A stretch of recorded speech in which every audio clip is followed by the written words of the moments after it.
Good evening. I am Dean Barbara Wolfe, and welcome to the College of Nursing 2022 White Coat Ceremony. We thank you for joining us in this unconventional format, but I think a lot of us are probably getting used to Zoom. While we would have preferred an in-person celebration, safety and well-being is paramount for our students, our faculty and staff, as well as the patients that they care for every day. So thank you for understanding and taking the time to celebrate in this momentous occasion. The White Coat Ceremony, it's a tradition, and it symbolizes a pivotal point in the career of the students with us this evening.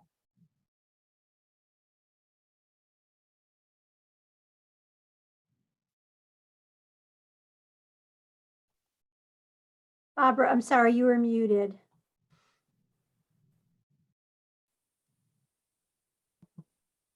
The whole time? Okay. No, just for like 10 seconds. 10 seconds. Okay, thank you. So joining me to mark this occasion are our faculty, Dr. Mary Levely, who's our Associate Dean for Undergraduate Programs. Today's guest speaker, Lori White, who is President of the Greater Providence Chamber of Commerce, and Assistant Professor Jay Lee, who will deliver the faculty welcome. So I'd like to take a moment and reflect with the students on this pinnacle event. For you, this is a rite of passage as students into the nursing profession. It marks your entry into caring for the lives of others who will depend on your honed skills and vast knowledge.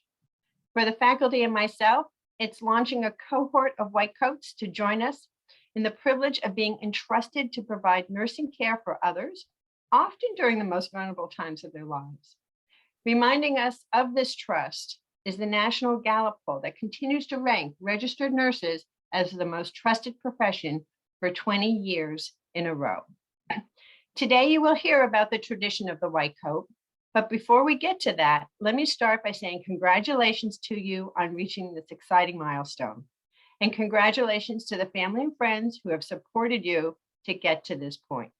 You have worked hard, chemistry is behind you, and now you have the foundational knowledge to begin advanced nursing courses and your clinical rotations. And you will experience the transition from practicing on mannequins to applying your knowledge and skills to real people who are truly in need of your care. In this transition, you are bound by the same professional commitments that bind all nurses. And this includes the American Nurses Association Code of Ethics. This code is a fundamental document.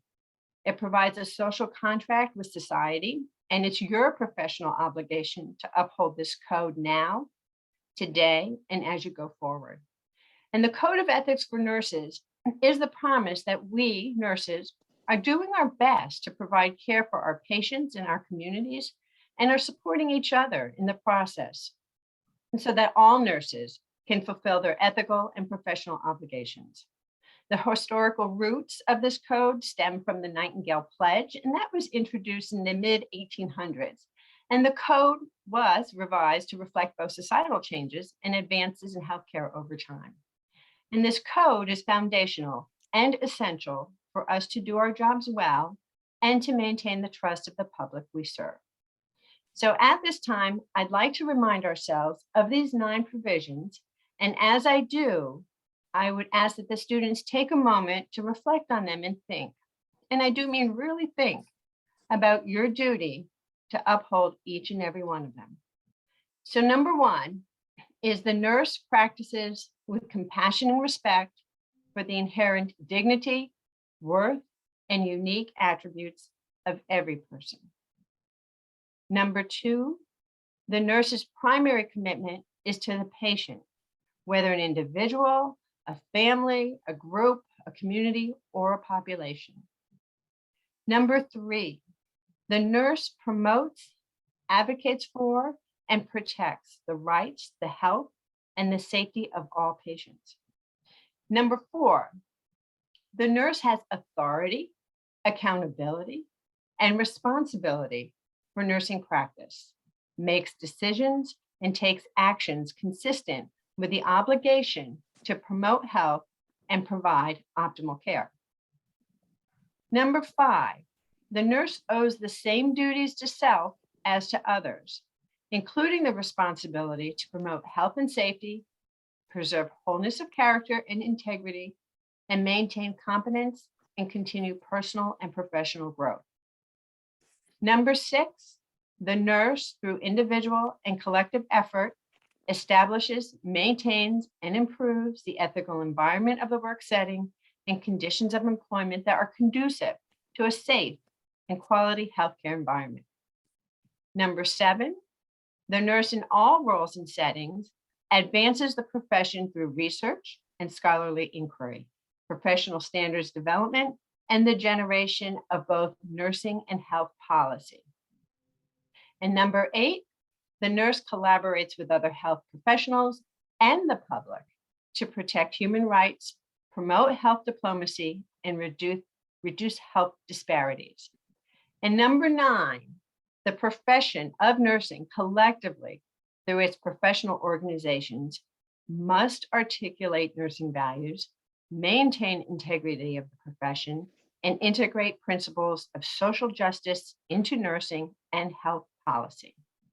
So as you move forward in your career, be informed and inspired by this code, as well as by those who've gone before you. So I now would like to introduce you to Associate Dean for Undergraduate Programs, Dr. Mary Leveley, who will bring greetings and provide a history of this tradition. Dr. Leveley. Thank you, Dean Wolfe. The white coat ceremony is a milestone in your nursing education. The white coat represents the demarcation between your preclinical coursework and the phase of your education, clinical, where you will now be caring for patients. It demonstrates your growing knowledge and evolving expertise. It stands as a symbol that distinguishes you as a member of the patient care team. And as a member of that team, it represents the trust that your patients and their families will have in you. The first white coat ceremony was established in 1993 at Columbia University College of Physicians and Surgeons through the vision of Dr. Arnold P. Gold. He believed that medical students should be given well-defined guidelines regarding the expectations and responsibilities appropriate for the medical profession prior to their first day of education and training. He believed that to the tenets of the medical profession should be taken at the start of education and not the end. Since that time, his vision has expanded to include various medical professionals, and in 2014, through the partnership of the Arnold P. Gold Foundation and the American Association of Colleges of Nursing, support was offered to establish white coat ceremonies for nurses. What started as a formal commitment to a profession has evolved to an overarching commitment to healthcare. As stated by the Arnold P. Gold Foundation, the healthcare professionals in training and in practice must embody a culture of respect, dignity, and compassion for patients, families, and collaborative professional disciplines. When skilled practitioners build caring, trusting, and collaborative relationships with patients, families, and each other, the result is better care decisions and better healthcare outcomes. So marking this occasion of your readiness for clinical education should also carry a reflective moment of your commitment to the practice, values, and ethical standards we as nurses have to our patients, their families, and patient care teams. It is your public declaration that you will always prepare yourself through study and training to provide knowledgeable care and ready yourself to always uphold human dignity in all aspects of your practice. Congratulations and welcome. Great. Thank you, Dr. Leveley. What I'd like to do now is to introduce to our attendees the College of Nursing faculty. These individuals are joining you here today, as well as they will be with you during your journey over the next couple of years to becoming a professional registered nurse. They are an exceptionally talented group of scholars who are committed to the learning of each and every student. These individuals are experts in clinical practice, research, and health policy, and they shape nursing and healthcare today, tomorrow, locally, nationally, and internationally. In addition to their areas of expertise, they are formidable teachers, mentors, and role models who will take special interest in your learning. Excuse me. So please do not hesitate to seek them out, as they are here for you and they have much to share. So now it is my pleasure to introduce to you our guest speaker for today's ceremony, and that is Lori White. Lori White is president of the Greater Providence Chamber of Commerce, and in this role, she leads the largest statewide network of business leaders in New England, and they are focused on improving the vibrancy of local economy and business development. She's a graduate of the University of Rhode Island with a Bachelor's of Arts in Journalism, and she has an honorary doctorate in business administration from Johnson and Wales.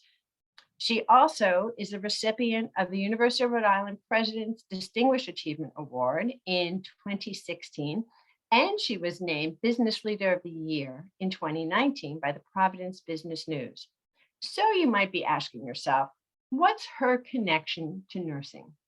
She is here to tell you her story, not as a business leader, but as a person. And she is here to talk with you about the individual and family nursing care experience. Please join me in welcoming Lori White. Lori. Thank you, Dean Wolfe. It's a pleasure to be here with you and with all of the students. Very exciting evening with the white coat ceremony, and I very much enjoyed listening to the code of ethics and really getting to know a little bit better the formalities of the nursing profession. So it is a pleasure to be here. And Dean Wolfe, I want you to know that I have your Dean of Nursing special mask that I wear frequently. So thank you very much for providing that to me. And I also have on my URI scarf. So I think I'm well dressed and well equipped to be able to share some thoughts and insights with you tonight.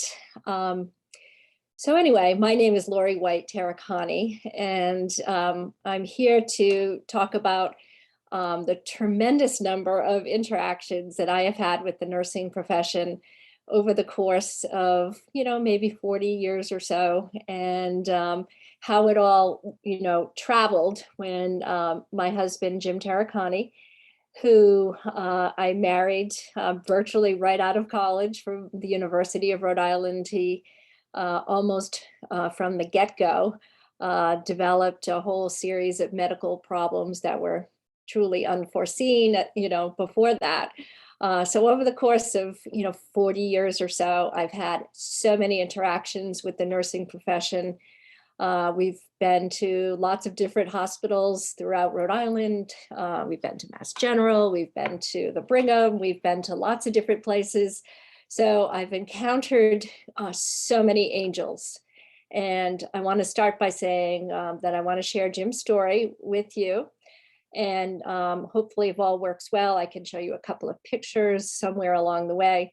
But I want to start out by saying that when Jim was alive, he was often asked to deliver such remarks to medical students at Brown University. He's also spoken at many nursing pinning ceremonies. So he was very much in demand as a speaker who could, speak authentically with a great deal of experience about nursing. And I know his, his overall sentiment, and I heard him say it a million times, was that nurses were his angels. So I want to begin with just laying the groundwork and making sure, that I introduced that early on, the tremendous love and affection he has for the nursing profession. So let me just share a little context about, what happened to Jim early on. I'll try to go through it kind of quickly, but since you all are pros and you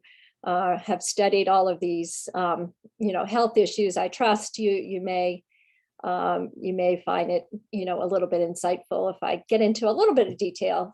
And then I will come back and, summarize with some thoughts around what we just heard about with the discussion around compassion and a few other things, that were near and dear to Jim. So let me just kind of walk us through the chronology of all this, and I'll try to go as quickly as possible. So I grew up in Rhode Island, went to the University of Rhode Island, as Dean Wolfe just mentioned. I have a degree in journalism.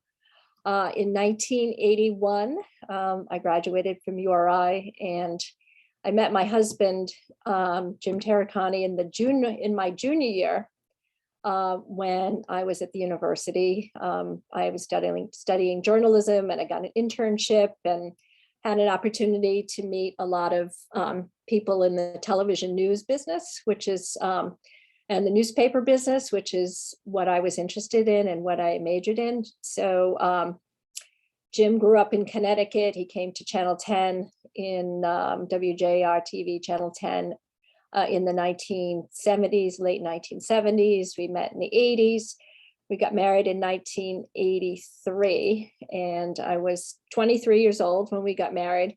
And just 3 years later, so I was only 26, Jim had a devastating heart attack. He was only 36. I was 26.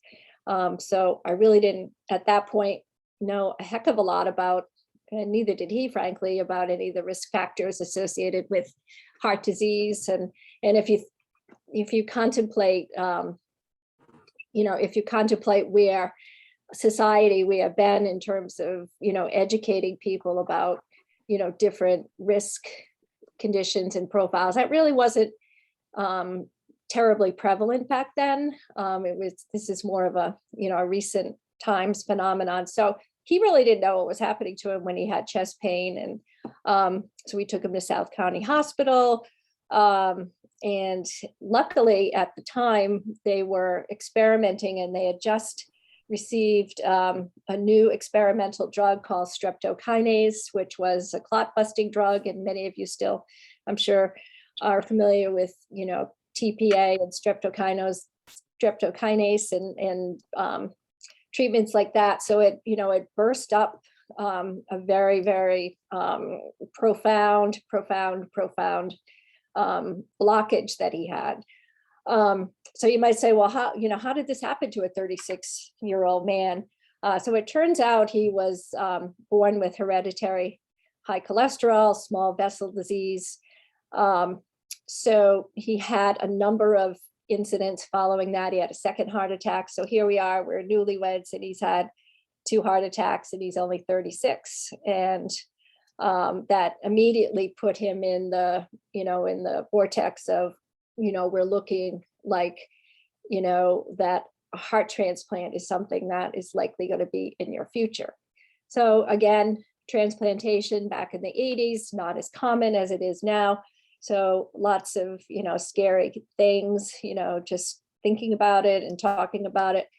So sure enough, a couple of years later, it was 10 years later, actually, he got to the point after being, taken to the ER many, many times over the course of 10 years between 1986 and 1996, as his heart, really was damaged. Lots of different issues, so lots of occasions to interact with nurses. But in 1996, that was, we really were at the brink of death, and he was admitted to Mass General. He was in intensive care for about 6 weeks. He was on various, heart-lung bypass machines and the like, and the only salvation would be for him to receive a heart transplant. So he was, virtually at death's door. We only, we had very little time left because he was profoundly sick. And at that point, a donor heart was found for him, although the heart could have come from anywhere in the transplant region, which at the time was like the whole East Coast and Bermuda. The donor heart was in fact harvested in Rhode Island. So the heart was flown by helicopter to Mass General in Boston, and Jim, had a 12-hour procedure, and he made out extremely well. And in 1996, on August 3rd, 1996, he penned a very, brief note that said, and he actually gave it to my parish priest, who only recently just gave it to me. He held on to it for all these years, but he said in 1996, I realize how lucky I am. I'm going to have a second chance at life, and there are many, many other people in the world more deserving. I hope to do something useful with my experience. I want to make people aware of the importance of being an organ donor, but more importantly, how very precious life is. And he did just that. He spent, a tremendous amount of time talking about organ donation and counseling other patients who are in similarly situated situations, with that kind of, decision to have to make. And he was very involved in the Heart Association. So he wanted to actualize exactly what he, had thought his new mission in life was, which was to make people aware of organ donation. So after his transplant back, it was only 6 weeks. It took him 6 weeks. He got back to work at Channel 10. He was an investigative reporter. He loved his profession. He loved the role of a journalist and the notion of shedding sunlight into dark places on behalf of the public good and the public right to know. So he got, right back to pretty much a full life as a result of this life-saving surgery. And he covered lots of things, organized crime and public corruption. Later in life, after, a few particularly interesting stories that he uncovered, he traveled the country to lots of prominent journalism schools and gave addresses about, the importance of journalism. So he was really at the pinnacle of his, profession and was called upon to do a lot of, interesting things and sharing his journey.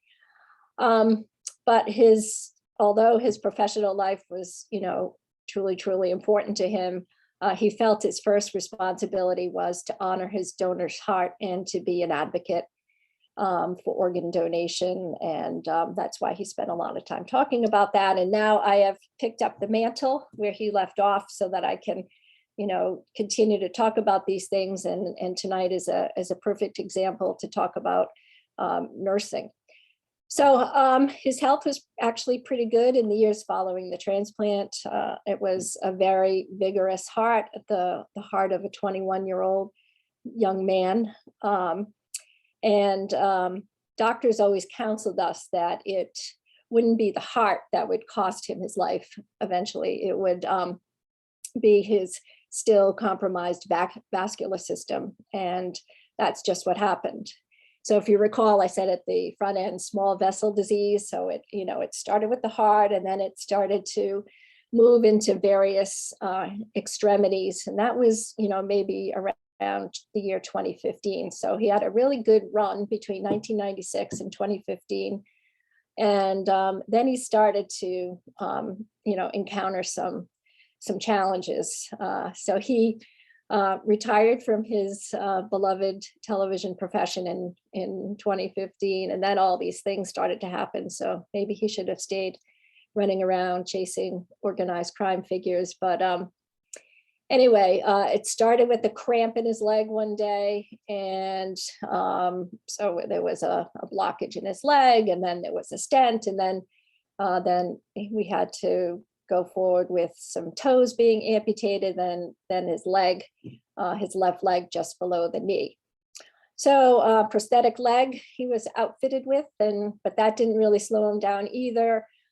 He made out just fine with the prosthetic device and continued to, do really well. A lot of these, when I talk about, some of the, after, I won't describe them as small, but, heart transplant happened in Boston, but a lot of the, day-to-day routine care and upkeep took place right here in Rhode Island at either Rhode Island Hospital, Miriam Hospital, and in later years at Kent, where his primary care physicians and many of the talented physicians with whom he was acquainted, that's one of the places that they worked out of. So he was, basically all in as, a timeshare owning unit at many of these hospitals. And that's where he developed all these relationships with doctors, nurses, all kinds of people, and they took amazing care of him. So again, he called them his angels, the RNs, the CNAs, everyone else in the whole continuum who, wanted to, who become part of the healthcare delivery team. So then there was an incident in 2019. Actually, I take that back. 2017, I got home. He was delirious. He had spiked a fever. Turns out he had sepsis. So he was airlifted to Mass General after being admitted to Kent, where they diagnosed the sepsis. Lifted from the parking lot at Kent to Mass General, where he was on life support. He was in an induced coma. Skilled physicians always by his side, nurses. So, again, lots of interaction with nursing professionals, lots of, critical illnesses that he experienced. But he was fine. He woke up after the induced coma. He was, weak for a period of time, but he was able to snap right back. So that was all good after sepsis. And then the vascular disease started to creep into his kidneys and then into his digestive system. So then he needed kidney dialysis. And so that was like 2017, 2018. He went to dialysis a couple of days a week in Wakefield, and the wonderful caregivers there.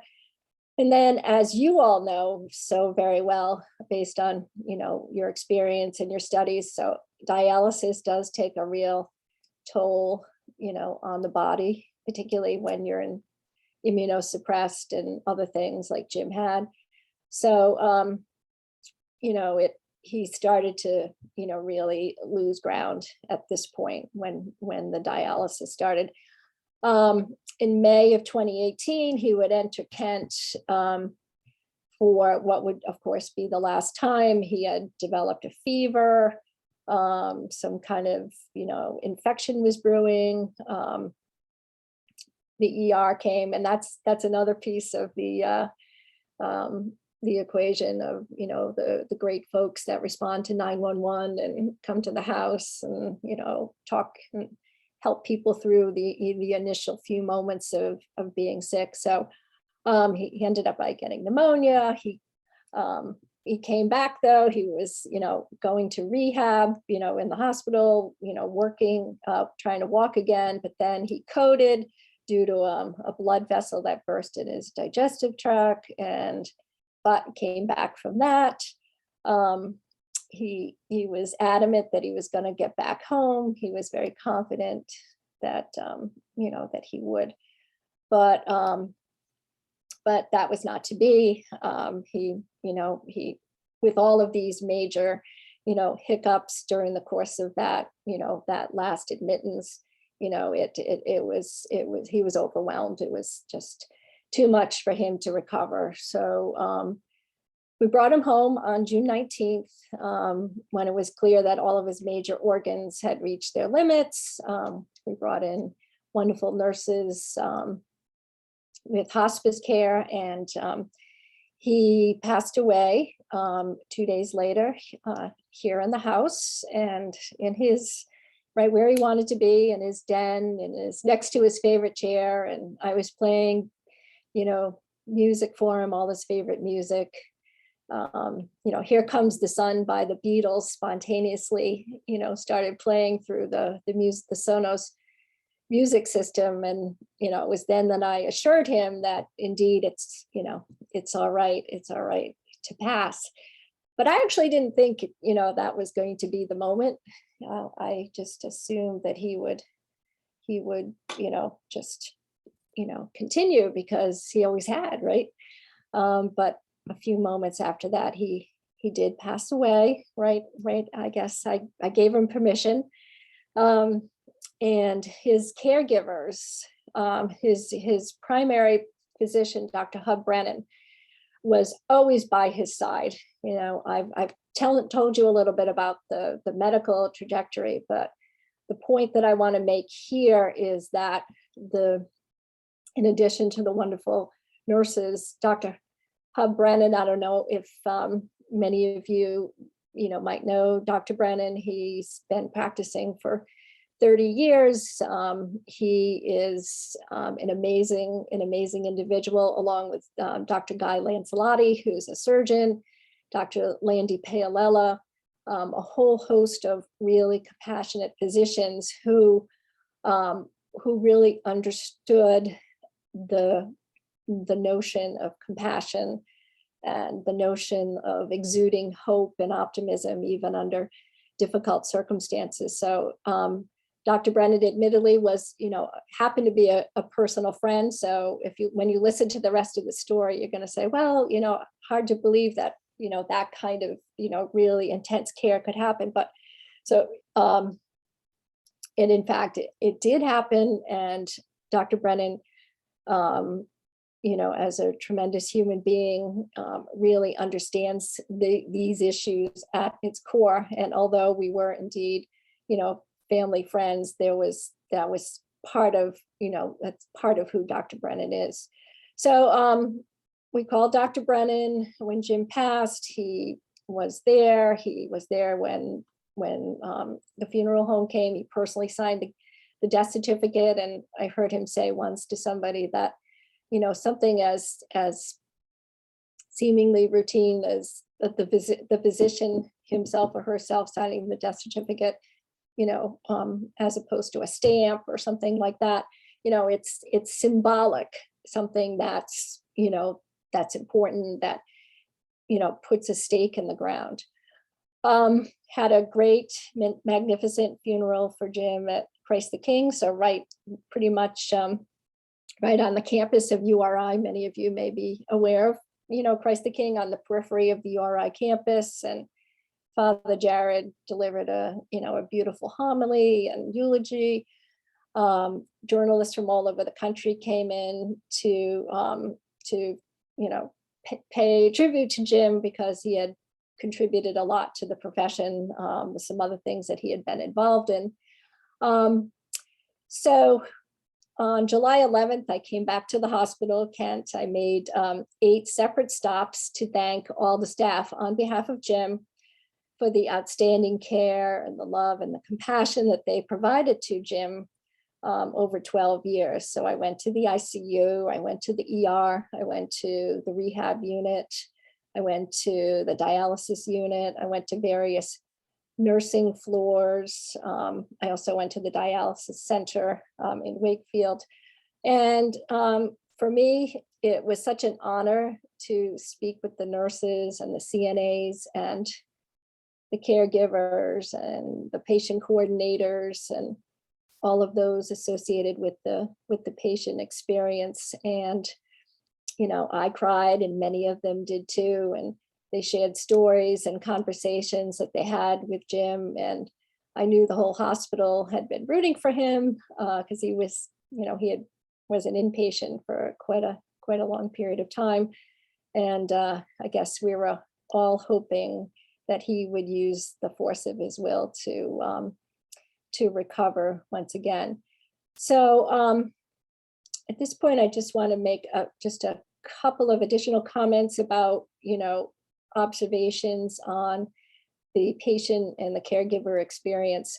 So as Jim's health began to decline more precipitously in recent years, he didn't want to go back to Boston. He wanted to stay local because of the loving care of the healthcare professionals with whom he had been associated with, and great familiarity with, great talent, great ability.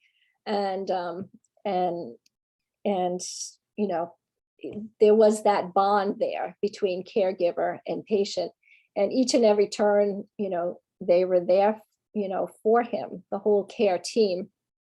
And I want to share with you right now, I mentioned Dr. Brennan, Dr. Hub Brennan. He actually sent me these remarks yesterday when I told him I was going to be with all of you this afternoon.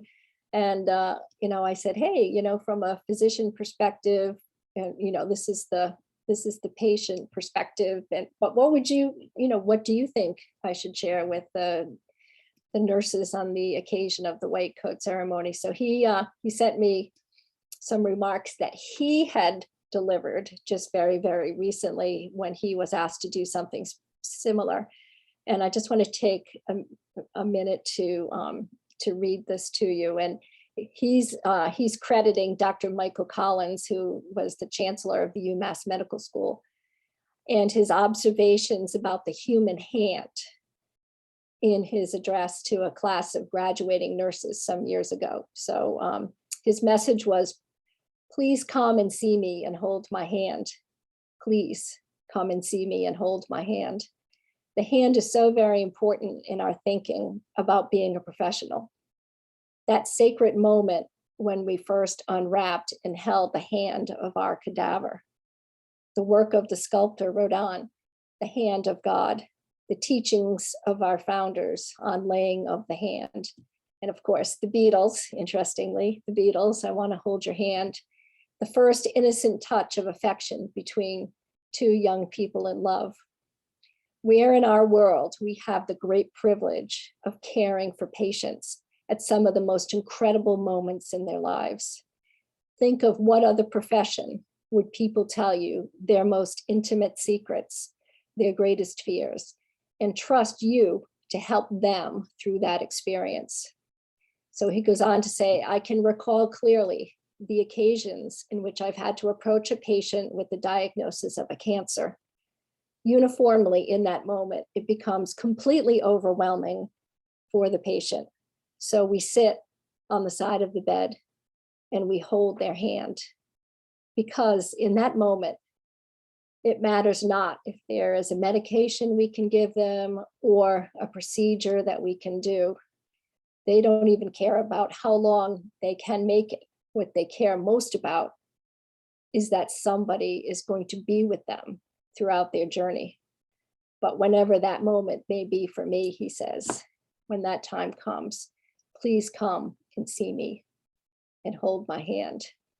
So those are the words that Dr. Brennan encouraged me to share with all of you, and the notion of not being afraid to touch the patient.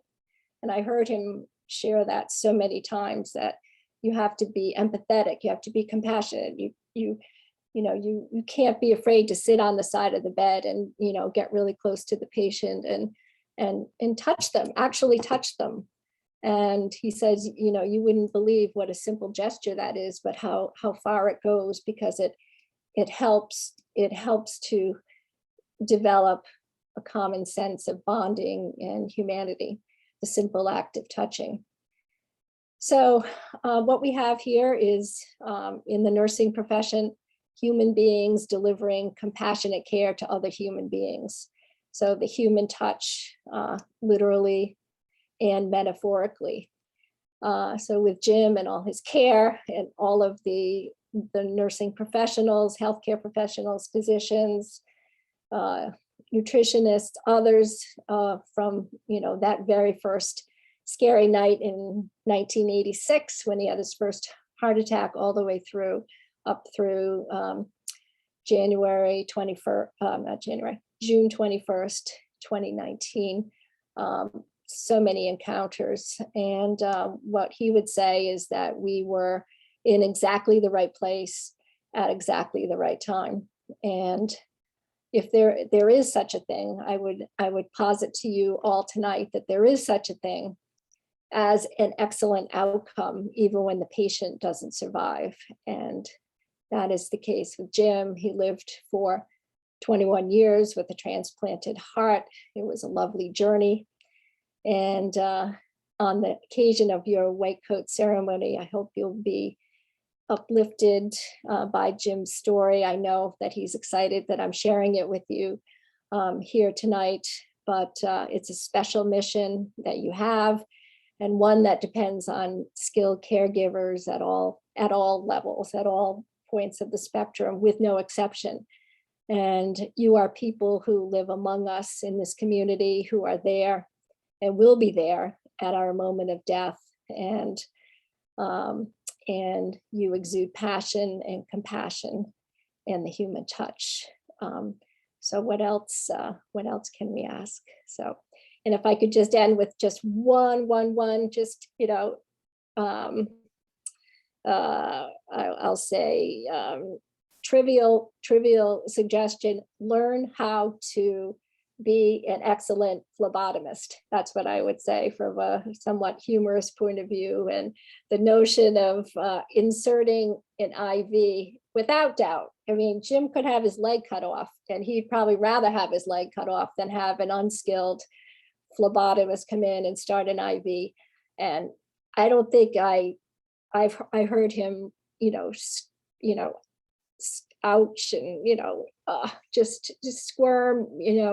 If you're take the time to learn how to do that with finesse, because just think about how many times someone really sick will need to have their IV changed. So that is one hack that I would put forward to all of you. So that's that. I can show you a couple of pictures. I have 3 or 4 if we have time, but let me just share my screen here. And so can you all see that? So these are some of the nurses at Kent on my visit back.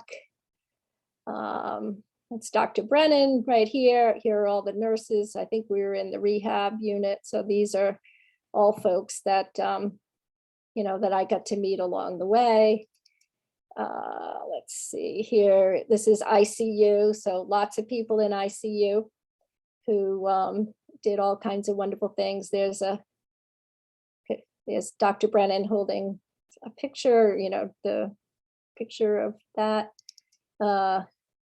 Here's our wedding picture back when we were young and we didn't know what was going to happen to all of us. Here's Jim in Mass General after his transplant. So he looks pretty good after just receiving a heart transplant, don't you think? So I think that was like the next day or 2 days after that. That was pretty cool. This is Jim on the job before he got sick, chasing down mobsters in Providence. And,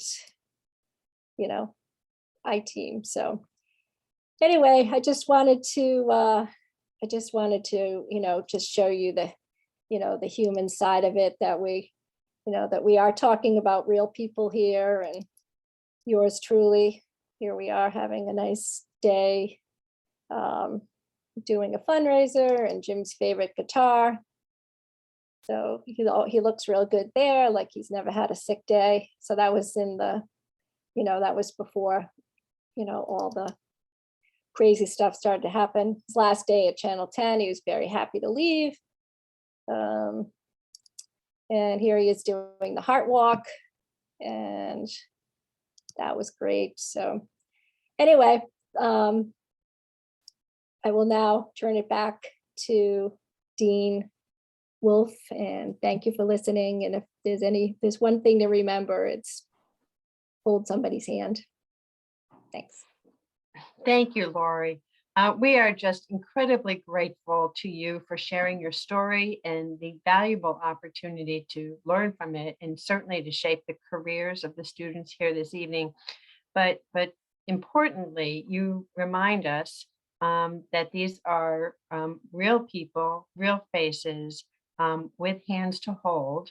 But likewise, what a privilege it is to be able to do that in any profession, but in nursing, it really truly is an amazing opportunity to be able to help others for better or worse in health and illness. And again, thank you so much. Thank you. What we will do now is have our faculty speaker, and it is my pleasure to now introduce to you Assistant Professor Jay Lee, who will deliver the faculty welcome. And Dr. Lee is a remarkable teacher and researcher, as many of our students know, as they have recently had her. And she's currently investigating something that's called symptom science. And in one of her studies, she's looking at fatigue and sleep disturbance and quality of life in adults who are living with HIV. And her research interests actually stem from her clinical experience in caring for patients while living in Korea. And she has presented her research at national and international conferences, and she's received the American Thoracic Society Abstract Award in 2014, 2016, 2017, and probably many other years that I don't have in there. So she's done well. She's also mentors several undergraduate research fellows in the College of Nursing who have likewise made important contributions to her team. So please welcome Professor Lee. Hello, welcome class of 2024. I had already the opportunity to meet all of you in a pathophysiology class last Wednesday and today. It is great to have you all in class. Let me start by congratulating you for getting admitted to College of Nursing. This is a significant achievement. You made an excellent choice by deciding to pursue a nursing degree. Nurses are essential and vital components of the healthcare system. We also have been on the front line in the fight against the worst pandemic in the last 100 years. I am so proud every time I hear heartwarming stories of nurses like today, including today's story by Ms. White. Our faculty has extensive experience and expertise, but most importantly, we are here to help you pursue your interest. This is something important to remember. Your sophomore years can be challenging with several exams and assignments while you take multiple classes per semester. Here is my advice to you. Don't hesitate to ask our guidance when you experience difficulties. Once again, we are here for you. We want you to succeed as nursing professionals and scientists. And take advantage of being part of the welcoming and supportive URI community. As sophomores, you will build the scientific foundations and develop the professional ethos that will enable you in the future to provide the best possible care to your patients. You will be exposed to and develop expertise in a number of specialized areas such as oncology nursing, geriatrics, telehealth, and public health nursing, among others. During this and the next few years, you will be building your future. This is your opportunity to excel, and we are here to help you. Best of luck in your first semester as nursing students, and I will see you next week. And don't forget to submit the first case study on Friday. Thank you. Thank you, Professor Lee, for your welcoming comments, but also the reminder of what's due soon in your class. So thank you. I think now what we'll do is we will begin the presentation of coats. And as Dr. Levely announces your name, I ask that our students who are with us, even though they are virtual, to please slip on your official white coat. And after your coats are on, we will then begin the oath that all of us will take. So, Dr. Levely. Julia Arfman. Diana Atasani. Carolina Valdemar. Sadie Batista. Alexandra Bertier. Ileana Brito. Addison Bryant. Madison Calderon. Audrey Carnelli. Abigail Karen. Stephanie Chubanko. Woo! Julie Sindrick. Bianca Colucci. Caitlin Cook. Boy. Kira Dalrymple. Allison England. Yay! Jamesetta Barber. Yes! Jennifer Gonzalez Mariqueen. Colleen Goslin. Alyssa Graffeo. Woo! Kylie Hall. Morgan Harrison.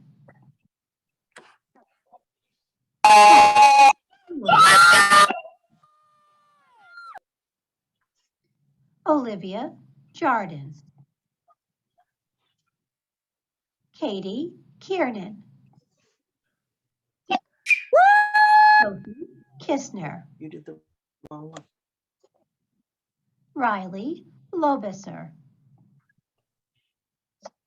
Alexa Loyo-Deshay. Kate Lukashchik. Taya Marinaro. Ariana Mato. Brendan McCarthy. Go Yeah, Brandon!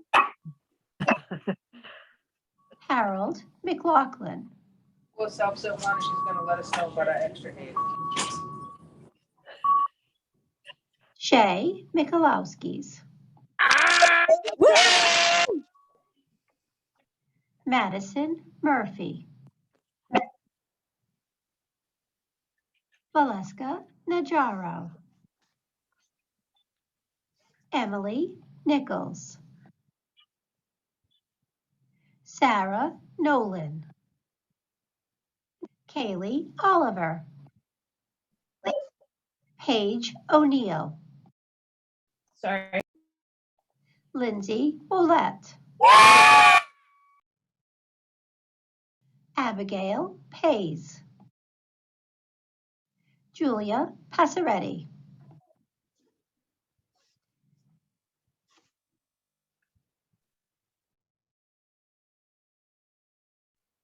Phelan Preston. Aaliyah Atak. Max K. Max. Yay. Emma Kim Raphael. Peyton Redfield. Sophia Ryder. Samantha Ringel. Julia Robbins. Jillian Roberts. Grace Robillard. Ariana Ruiz. Yay! Ashley Santos. Talia Saro. Tyler Shaw. Kelly Shea. Anna Schumann. Rebecca Salio. Mary Spillane. Cassandra Struna. Caitlin Sullivan. Mackenzie Thomas. Yay, Kenzie. Chris Tepass. Sabrina Vieira. William Molaska. Julia Weeks. Julia Wise. Ashlyn Zelinsky.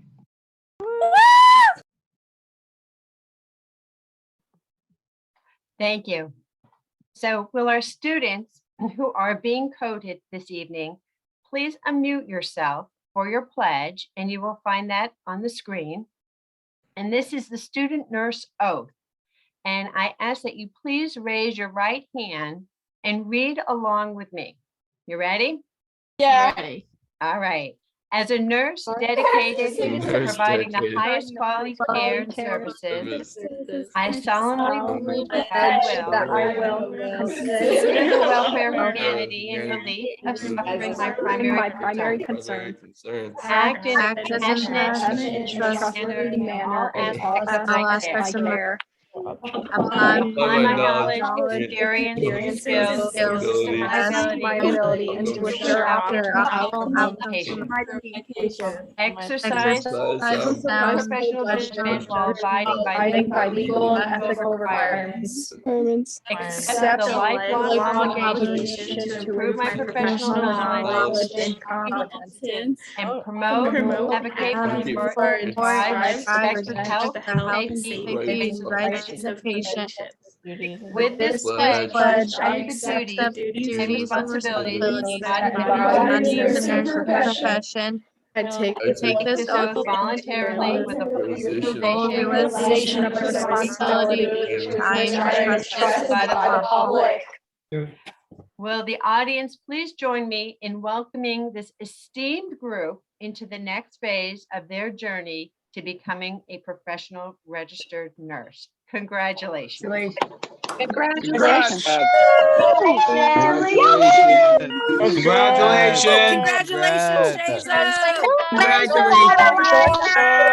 I love you, Steph. Congratulations, Katie. Go get him, G. So I asked that our newly coded students please mute your audio for a second so we can have some concluding remarks. And first and foremost, I want to thank Lori White for taking the time to join us and for sharing her heartfelt experience and words of wisdom that will inform all of us as we move forward in our careers. So thank you very much. Also, I'd like to thank the faculty for joining us this evening, but importantly, for joining all of you in your journey as you go through the next couple of years at the College of Nursing. Special thanks to Assistant Dean Jess Beauclair for creatively being nimble and crafting this virtual event. It's better to have a virtual event than no event, so thank you very much. And also thank you to the family and friends for taking time out of your busy schedules to celebrate this significant occasion. So finally, congratulations to the students. Welcome to a fabulous and rewarding career in nursing. This concludes our celebration, and thank you all for joining us. Have a great evening. Thank you. Thank you. Thank you. Congratulations. Thank you. Thank you. Congrats, everyone. Thank you. Congrats. Congratulations, everyone. Congratulations, everyone. Go Lily. Congratulations. Thank you. Congrats, Lynn. Great.